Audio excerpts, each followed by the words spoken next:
ಸ್ನೇಹಿತರೆ ನಮಸ್ಕಾರ, ನಾನು ರವೀಂದ್ರ ಜೋಶಿ.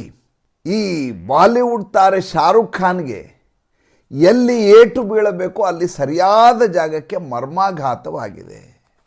ಈತ ಕಲ್ಕತ್ತಾ ನೈಟ್ ರೈಡರ್ಸ್ ಎನ್ನುವಂಥ ಕ್ರಿಕೆಟ್ ತಂಡದ ಖರೀದಿದಾರಿ ಮಾಲೀಕ ಈತ ಬಾಂಗ್ಲಾದೇಶ, ಬಾಂಗ್ಲಾದೇಶ ಇವತ್ತು ಹಿಂದೂಗಳ ಬರ್ಬರ ಹತ್ಯೆಗಳನ್ನು ಮಾಡ್ತಾ ಇದೆಯೋ ಅಂಥ ಬಾಂಗ್ಲಾದೇಶದ ಒಬ್ಬ ಕ್ರಿಕೆಟರ್ನನ್ನು ಅತಿ ಹೆಚ್ಚು ದುಡ್ಡನ್ನು ಕೊಟ್ಟು ಖರೀದಿಯನ್ನು ಮಾಡ್ತಾನೆ.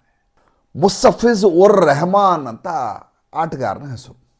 ಇಡೀ ತಂಡದಲ್ಲಿ ಅತಿ ಹೆಚ್ಚು ದುಡ್ಡನ್ನು ಆತನಿಗೆ ಶಾರುಖ್ ಖಾನ್ ಕೊಡ್ತಾನೆ. 9,20,00,000 ಆಕ್ಷನ್ ಮಾಡಿ 4 ಜನ ಮಾಡಿದಾಗ ಅತಿ ಹೆಚ್ಚು ರೇಟಿಗೆ ಆತನನ್ನು ಖರೀದಿ ಮಾಡ್ತಾನೆ. ಖರೀದಿ ಮಾಡಿ ತಾನು ಏನೋ ಒಂದು ಘನಂದಾರಿ ಕೆಲಸ ಮಾಡಿದ್ದೀನಿ, ತಾನು ಶಾರುಖ್ ಖಾನ್ ಅಲ್ಲ, ತಾನೊಬ್ಬ ತೀಸ್ಮಾರ್ ಖಾನ್ ಅಂತ ತನ್ನನ್ನು ತಾನು ತೋರ್ಪಡಿಸಿಕೊಳ್ಳಲಿಕ್ಕೆ ಪ್ರಯತ್ನ ಮಾಡ್ತಾನೆ.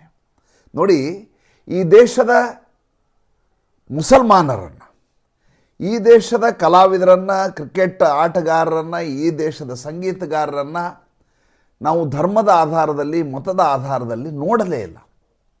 ಅವರ ಕಲೆಗೆ ಮಹತ್ವವನ್ನು ಕೊಟ್ವಿ, ಅವರು ದೊಡ್ಡ ಅಭಿಜಾತರು ಅಂತ ಅವರನ್ನು ಪರಿಭಾವಿಸಿದ್ವಿ, ಭ್ರಮಿಸಿದ್ವಿ. ಆದರೆ ವಾಸ್ತವವಾಗಿ ಅವರೊಳಗೆ ಒಬ್ಬ ಜಿಹಾದಿ ಅಡಗಿರ್ತಾನೆ ಅಂತ ನಮಗೆ ಗೊತ್ತೇ ಆಗಲಿಲ್ಲ. ಅದು ಶಾರುಖ್ ಖಾನ್ ಆಗಿರಬಹುದು, ಅದು ಸಲ್ಮಾನ್ ಖಾನ್ ಆಗಿರಬಹುದು, ಅಮೀರ್ ಖಾನ್ ಆಗಿರಬಹುದು, ಅವರೆಲ್ಲ ಬೇಡ, ಕ್ರಿಕೆಟ್ ಆಟಗಾರನಂಥ ಅಜರುದ್ದೀನ್ ಆಗಿರಬಹುದು, ಅಥವಾ ಉಪರಾಷ್ಟ್ರಪತಿ ಆಗಿದ್ದಂಥ ಹಮೀದ್ ಅನ್ಸಾರಿ ಆಗಿರಬಹುದು, ಇವರೆಲ್ಲರನ್ನು ಅವರವರ ಸ್ಥಾನದಲ್ಲಿ ನೋಡಿದ್ವೇ ವಿನಃ ಈತ ಒಬ್ಬ ಮತಾಂಧ, ಈತ ಒಬ್ಬ ಮುಸಲ್ಮಾನ ಅನ್ನುವುದ ದೃಷ್ಟಿಯಲ್ಲಿ ನಾವು ನೋಡಲೇ ಇಲ್ಲ. ಆದರೆ ಸಂದರ್ಭ ಬಂದಾಗ, ಸಂದಿಗ್ಧ ಸಂದರ್ಭದಲ್ಲಿ ಇವರು ತಮ್ಮ ಧರ್ಮವನ್ನು ತೋರಿಸಿದರು, ತಾವು ಧರ್ಮಕ್ಕಾಗಿ ಕೆಲಸ ಮಾಡ್ತಾ ಇದ್ದೀವಿ ಅನ್ನೋದನ್ನು ತೋರಿಸಿದರು. ಅದಕ್ಕಾಗಿ ನಾವು ಈ ದೇಶವನ್ನು ಬೇಕಾದರೂ ನಾವು ನಿರಭಿಮಾನಿಯಾಗಿ ಅದನ್ನು ಟೀಕಿಸಬಲ್ಲೆವು ಅಂತ ತೋರಿಸಿದರು. ಅದರ ಉದಾಹರಣೆ ಈ ಶಾರುಖ್ ಖಾನ್ ಮಾಡಿರುವಂಥ ಈ ಮುಸ್ತಫಿಜ್ ಉರ್ ರೆಹಮಾನ್ ಎನ್ನುವಂಥ ವ್ಯಕ್ತಿಯನ್ನು ಖರೀದಿಸಿದ್ದು. ಮೊದಲನೇದಾಗಿ ಕ್ರಿಕೆಟ್ ಬಗ್ಗೆ ನನಗೆ ಇತ್ತೀಚಿನ ದಿನದಲ್ಲಿ ಭಾಳ ದೊಡ್ಡ ಮಟ್ಟದ ಅವರ್ಷನ್ ಉಂಟಾಗಿದೆ. ಅದನ್ನು ನಮಗೆ ಈಗಾಗಲೇ ಬೇಕಾದಷ್ಟು ಸಲ ಹೇಳಿದ್ದೇನೆ. ಯಾಕೆಂದರೆ ಈ ಕ್ರಿಕೆಟ್ ಹೆಸರಿನಲ್ಲಿ ನಾವು ಪಾಕಿಸ್ತಾನದ ಜೊತೆ ಸೇರಿಕೊಳ್ಳೋದು, ಕ್ರಿಕೆಟ್ ಹೆಸರಿನಲ್ಲಿ ಬಾಂಗ್ಲಾದೇಶದ ಆಟಗಾರರ ಜೊತೆ ಆಡೋದು, ಕ್ರಿಕೆಟ್ ಹೆಸರಿನಲ್ಲಿ ಅನಗತ್ಯವಾಗಿ ನಮ್ಮ ಸಮಯವನ್ನು ಅಪವ್ಯಯ ಮಾಡಿಕೊಳ್ಳೋದು. ಹೆಸರು RCB ಅಂತಿರುತ್ತೆ, ಬೆಂಗಳೂರು ಟೀಮು ಅಂತ ಭ್ರಮಿಸ್ಕೋತಾರೆ. ಜಗತ್ತಿನ ಬೇರೆ ಬೇರೆ ಕ್ರಿಕೆಟರ್ಗಳು ಅದರಲ್ಲಿರ್ತಾರೆ. ಕನ್ನಡದ ತಂಡ ಅಂತ ಜನ ಭಾವಿಸಿ ಸಾಯಲಿಕ್ಕೆ ಹೋಗ್ತಾರೆ. ಇದಕ್ಕಿಂತ ದುರಂತ ಎಲ್ಲಿಯಾದರೂ ಇರಲಿಕ್ಕೆ ಸಾಧ್ಯ ಏನ್ರಿ? ಈ BCCI ಇದೆಯಲ್ಲ, BCCI ಮತ್ತು ICC ಇವು ಕ್ರಿಕೆಟ್ ಅನ್ನುವನ್ನು ಕ್ರೀಡೆಯಾಗಿ ಉಳಿಸಿಲ್ಲ, ಇದನ್ನು ದಂಧೆಯಾಗಿ ಪರಿವರ್ತಿಸಿಕೊಂಡಿದ್ದಾವೆ. ಲಾಭವನ್ನಾಗಿ ಮಾಡಲಿಕ್ಕೆ ಏನೇನು ಮಾಡಬಹುದೋ ಎಲ್ಲವನ್ನು ಮಾಡ್ತವೆ. ಕೆಟ್ಟ ಶಬ್ದವನ್ನು ಬಳಸಬಾರ್ದು, ಆದರೆ ಇವರು ಆ ರೀತಿ ಮುಜರಾ ನಡೆಸುವ ರೀತಿಯಲ್ಲಿ ಅಥವಾ ತವಾಯಿಫ್ ಖಾನ ರೀತಿಯಲ್ಲಿ ದಂಧೆ ಮಾಡಿಕೊಂಡಿದ್ದಾರೆ. ಒಬ್ಬ ಆಟಗಾರನನ್ನು ಆಕ್ಷನ್ ಹಾಕಿ, ಹರಾಜು ಹಾಕಿ ಖರೀದಿ ಮಾಡ್ತಾರೆ ಅಂದರೆ ಅದಕ್ಕಿಂತ ಅಸಹ್ಯ ಏನಾದರೂ ಇರ್ಲಿಕ್ಕೆ ಸಾಧ್ಯ ಇದೆ ಅಂದರೆ? ಬೋಲಿ ಕಟ್ಟೋದು, ಬೋಲಿ ಹೇಳೋದು 5 ಕೋಟಿ 6 ಕೋಟಿ, ಇನ್ನೊಬ್ಬ 7 ಕೋಟಿ ಅಂತಾನೆ.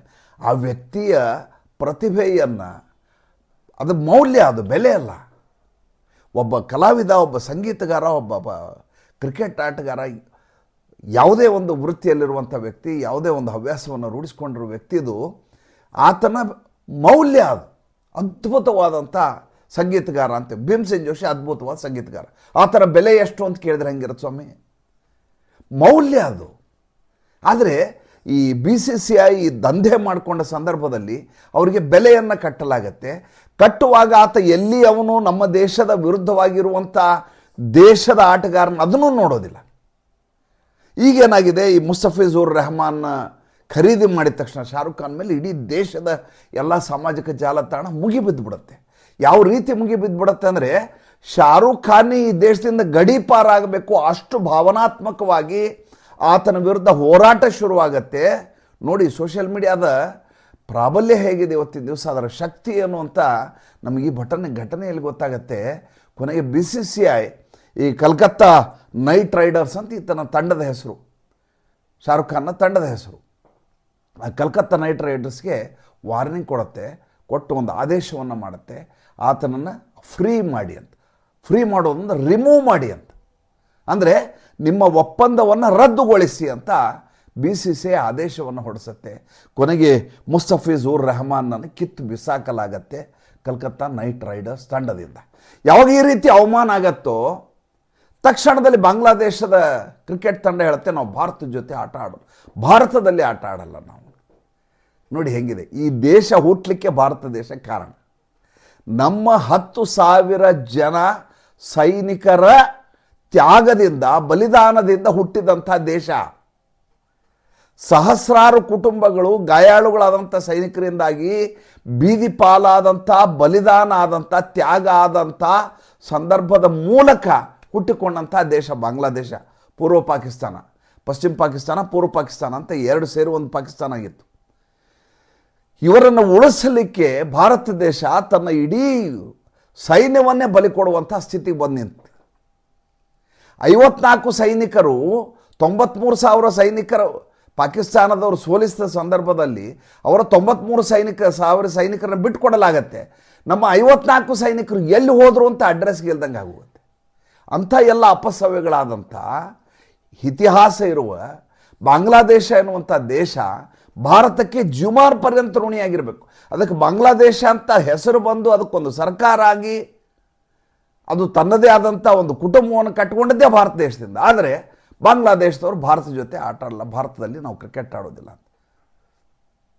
ಹೆಂಗಿದೆ ಸ್ವಾಮಿ ಇದು? ಇಂಥ ದೇಶದ ಒಬ್ಬ ಆಟಗಾರನನ್ನು ಶಾರುಖ್ ಖಾನ್ ಖರೀದಿ ಮಾಡ್ತಾರೆ. ಹೆಂಗಿದೆ ಸ್ವಾಮಿ? ಈತನ ಸಿನಿಮಾವನ್ನು ನಾವು ಯಾಕೆ ನೋಡಬೇಕು? ಅದು ವೀರ್ ಝಾರ ಆದರೂ ಒಂದೇ, ಪಠಾಣ್ ಆದರೂ ಒಂದೇ, ಸಾಹೇಬ್ ಆದರೂ ಒಂದೇ, ಯಾವುದಾದ್ರೂ ನಮ್ಗೆ ಏನು ರೀ ಸಂಬಂಧ? ಈತನ ಸಿನಿಮಾ ಕಟ್ಕೊಂಡು ನಾವು ಏನು ಮಾಡ್ಬೇಕ್ರಿ? ಈತ ಹಿಂದೂ ಹೆಣ್ಮಗಳು ಮದುವೆ ಆಗಿದ್ದಾನೆ, ಪಾಪ ಗೌರಿ ಅಂತ ಆಕೆ ಹೆಸರು. ಗೌರಿ ಅಂತ ಹೆಸರು ಉಳಿಸ್ಕೊಳ್ಳೋಕೆ ಆಗಲೇ ಇಲ್ಲ ಆಕೆಗೆ. ಗೌರಿ ಖಾನ್ ಅಂತ ಯಾಕೆ ಬೇಕಪ್ಪ ಖಾನು? ಈತ ಹೇಳ್ತಾನೆ ಪಾಕಿಸ್ತಾನ ಕ್ರಿಕೆಟ್ ಗೆದ್ದಾಗ ನನಗೆ ಭಾಳ ಸಂತೋಷ ಯಾಕಾಗತ್ತೆ ಅವ್ರು ಒಂದು ಸಂದರ್ಶನದಲ್ಲಿ ಹೇಳಿದಾನೆ. ಯಾಕಾಗತ್ತೆ ಅಂದ್ರೆ ನಮ್ಮ ದಾದಾಗಳು ಗೆದ್ದಿದ್ದಾರೆ ನಾನು, ಅಂದರೆ ಅವ್ರ ಅಜ್ಜನ ಊರು ಗೆದ್ದಿದೆ, ಪಾಕಿಸ್ತಾನ ದೇಶ ಗೆದ್ಕೊಂಡಿದೆ ಅನ್ನುವಂಥ ಸಂಭ್ರಮ ನನ್ನಲ್ಲಿ ಉಂಟಾಗತ್ತೆ ಅಂತ ಈತ ಹೇಳಿಕೆ ಕೊಟ್ಟಿದ್ದ. ಇವ್ರನ್ನ ಯಾರು ನಾವು ಧರ್ಮದ ಆಧಾರದಲ್ಲಿ ನೋಡಲೇ ಇಲ್ಲ. ಇವನ DDLJ ಇರಬಹುದು, ಇವನು ಬೇರೆ ಬೇರೆ ಸಿನಿಮಾಗಳಿರಬಹುದು, ಆನಂದದಿಂದ ಸಂಭ್ರಮದಿಂದ ಅಮಾಯಕರಾಗಿ ಮುಗ್ಧರಾಗಿ ನಾವು ಸಿನಿಮಾ ನೋಡ್ತಿದ್ವಿ. ನೋಡಿದರೆ ವಾಸ್ತವವಾಗಿ ಇವರೆಲ್ಲ ಜಿಹಾದಿಗಳು ಅಂತ ಕಾಲಾಂತರದಲ್ಲಿ ನಮ್ಗೆ ಅರ್ಥ ಆಗ್ತಾ ಹೋಯಿತು. ಅಷ್ಟೊತ್ತಿಗೆ ತಡ ಆಗಿ ಹೋಗಿತ್ತು.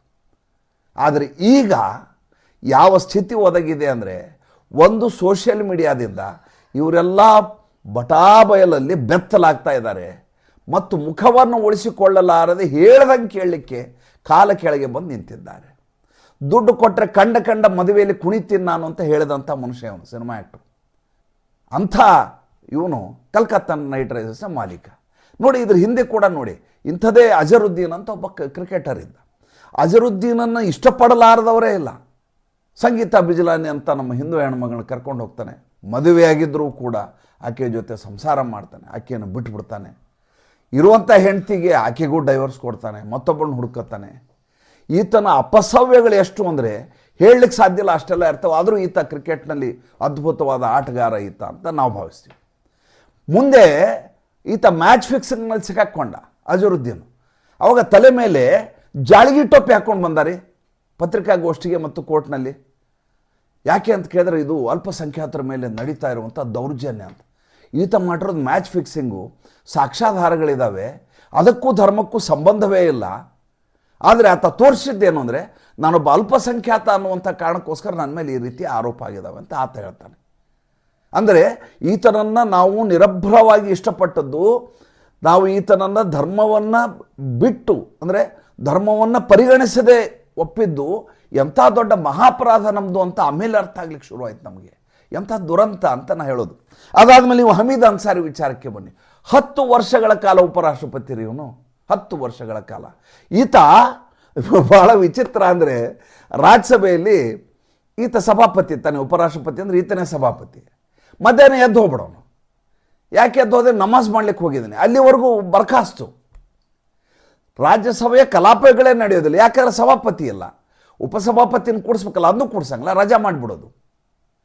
ಮಾಯಾವತಿ ಬಾಯಿಗೆ ಬಂದಂಗೆ ಬೈದು, ಏನ್ರಿ ನಿಮ್ಗೆ ಇಷ್ಟ ಬಂದಂಗೆ ನೀವು ನಮಾಜ್ಗೆ ಎದ್ದು ಹೋಗ್ಬಿಟ್ರೆ ನಾವು ಸಂಸತ್ನಲ್ಲಿ ಸಭೆಯನ್ನು ನಡೆಸೋದಂಗೆ, ಅಧಿವೇಶನ ನಡೆಸೋದಂಗೆ ಅಂತ ಗಲಾಟೆ ಮಾಡಕ್ಕೆ ಶುರು ಮಾಡ್ತಾರೆ.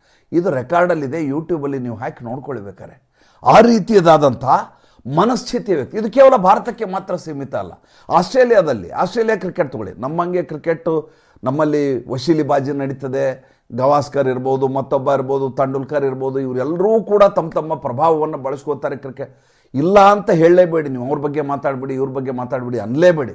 ರಾಜಕೀಯ ಇರಲಾರ್ದೆ ನಮ್ಮ ಕ್ರಿಕೆಟ್ ಇರಲಿಕ್ಕೆ ಸಾಧ್ಯವೇ ಇಲ್ಲ. ಅಷ್ಟೇ ಅಲ್ಲ, ಮ್ಯಾಚ್ ಫಿಕ್ಸಿಂಗ್ ಕೂಡ ಇರುವಂಥ, ಬೆಟ್ಟಿಂಗ್ ಇರುವಂಥ ಏಕೈಕ ಜೂಜಿನ ಕ್ರೀಡೆ ಅಂದರೆ ಕ್ರಿಕೆಟ್ ಸ್ವಾಮಿ. ಅದನ್ನು ದಯವಿಟ್ಟು ಅದರ ಬಗ್ಗೆ ಸಮಯವನ್ನು ನಾವು ವ್ಯರ್ಥ ಮಾಡಬಾರ್ದು ಅಂತ ನಾನು ಇವತ್ತಿನ ಕಾಲಘಟ್ಟದಲ್ಲಿ ಹೇಳೋದು. ಆಸ್ಟ್ರೇಲಿಯಾ ಬಗ್ಗೆ ಮಾತಾಡ್ತಾ ಇದ್ದೀನಿ. ಆಸ್ಟ್ರೇಲಿಯಾದಲ್ಲಿ ಆತನ ಹೆಸರು ಫಾದಾ ಉಸ್ಮಾನ್ ಅಂತ ಪ್ಲೇಯರ್. 87 ಟೆಸ್ಟ್ ಕ್ರಿಕೆಟ್ ಆಡಿದಾನೆ ರೀ ಅವನು. 87 ಟೆಸ್ಟ್ ಕ್ರಿಕೆಟು. ಅದಾದಮೇಲೆ ಆತ ನಿವೃತ್ತಿ ಆಗ್ತಾನೆ, ಆಸ್ಟ್ರೇಲಿಯಾದ ಕ್ರಿಕೆಟರು. ಆತ ಹೇಳ್ತಾನೆ, ನಾನು ಪಾಕಿಸ್ತಾನದ ಮುಸಲ್ಮಾನ ಅಂಥೇಳಿ ನನ್ನ ವಿರುದ್ಧ ಅನಗತ್ಯವಾದಂಥ ಶೋಷಣೆ ನಡೆಯಿತು ಅಂತಾನೆ. ಎಲ್ಲರೂ ಕೇಳಿರನ್ರಿ ಈ ರೀತಿ ಹೇಳಿದ್ದು. ಭಾರತ ಬಿಟ್ಬಿಡಿ, ಆಸ್ಟ್ರೇಲಿಯಾದ ಕ್ರಿಕೆಟರು ತಾನು ಪಾಕಿಸ್ತಾನದ ಮುಸಲ್ಮಾನ ಅನ್ನುವಂಥ ಕಾರಣಕ್ಕೋಸ್ಕರ ಆತನಿಗೆ ಜಸ್ಟಿಸ್ ಸಿಗಲುವಂತೆ 87 ಟೆಸ್ಟ್ ಆಡಿದಾನೆ ರೀ ಅವನು, ಟೆಸ್ಟ್ ಕ್ರಿಕೆಟ್ಗಳನ್ನು. ಆಮೇಲೆ ಇವರು ತಮ್ಮ ಧರ್ಮವನ್ನು ಹೇಗೆ ಎಲ್ಲ ಕಡೆ ಪಸರಿಸುವ ಪ್ರಯತ್ನ ಅಂದರೆ, ಇದರಲ್ಲಿ ಗ್ರೌಂಡಿನಲ್ಲಿ ನಮಾಜ್ ಮಾಡ್ತಾ ಕೂತ್ಬಿಡೋದು. ಈ ರೀತಿಯದಾದಂಥ ಅಪಸವ್ಯ ಮಾಡೋದರಲ್ಲಿ ನಿಸ್ಸೀಮರಾದಂಥವ್ರು. ಮೊನ್ನೆ ಜಮ್ಮು ಕಾಶ್ಮೀರದಲ್ಲಿ ಕ್ರಿಕೆಟ್ ಲೀಗ್ ನಡೀತು, ಜಮ್ಮು ಕಾಶ್ಮೀರ್ ಚಾಂಪಿಯನ್ ಲೀಗ್ ಅಂತೇಳಿ. ಅಲ್ಲೊಬ್ಬ ಫುರ್ಖಾನ್ ಭಟ್ ಅಂತೇಳಿ ಆತನ ಹೆಸರು. ಆ ಫುರ್ಖಾನ್ ಭಟ್ಟು ಕ್ರಿಕೆಟ್ ಆಡುವಾಗ ಹೆಲ್ಮೆಟ್ ಇರುತ್ತಲ್ಲ, ಅದ್ರ ಜೆಂಡ ಹಾಕ್ಕೊಂಬಂದೇನು ಪ್ಯಾಲೆಸ್ಟೈನ್ದು. ಅಂದರೆ ಮೂಲತಃ ಇವರು ಧರ್ಮಾಂಧರು. ತಮ್ಮ ಧರ್ಮವನ್ನು ಕ್ರಿಕೆಟ್ಟು, ತಮ್ಮ ಧರ್ಮವನ್ನು ರಾಜಕೀಯ, ತಮ್ಮ ಧರ್ಮವನ್ನು ಸಿನಿಮಾ, ತಮ್ಮ ಧರ್ಮವನ್ನು ವ್ಯಾಪಾರ, ತಮ್ಮ ಧರ್ಮವನ್ನು ಬದುಕಿನ ಎಲ್ಲ ಭಾಗಗಳನ್ನು ನಮ್ಮ ಮೇಲೆ ಹೇರಲಿಕ್ಕೆ ಸನ್ನದ್ಧರಾಗಿರುವವರು. ಇವರ ಮಗ್ಗಲು ಮುರಿಬೇಕು ಅಂದರೆ ಈಗ ನಡೀತಾ ಇದೆಯಲ್ಲ, ಸೋಷಿಯಲ್ ಮೀಡಿಯಾ ವಾರ್ ನಡೀತಾ ಇದೆಯಲ್ಲ, ಅದರ ಮೂಲಕ ಮಾತ್ರ ಮಾಡಲಿಕ್ಕೆ ಸಾಧ್ಯ. ಅದರ ಫಲಶ್ರುತಿ ಶಾರುಖ್ ಖಾನ್ಗೆ ಬಿದ್ದಿರುವಂಥ ಈ ಏಟು.